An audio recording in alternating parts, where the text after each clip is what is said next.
اس نئے سبق میں ہم انشاءاللہ تعالی حروف مدہ سے متعلق پڑھیں گے۔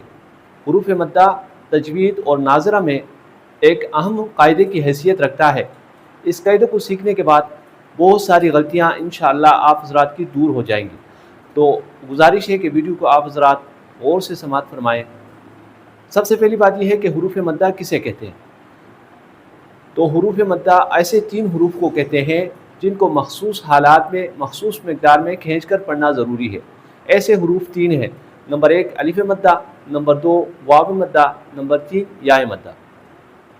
الف مدہ سے مراد الف ہو اور اس سے پہلے کسی بھی حرف کے اوپر زبر ہو۔ واو مدہ سے مراد واو ساکن ہو اور اس سے پہلے کسی بھی حرف کے اوپر پیش ہو۔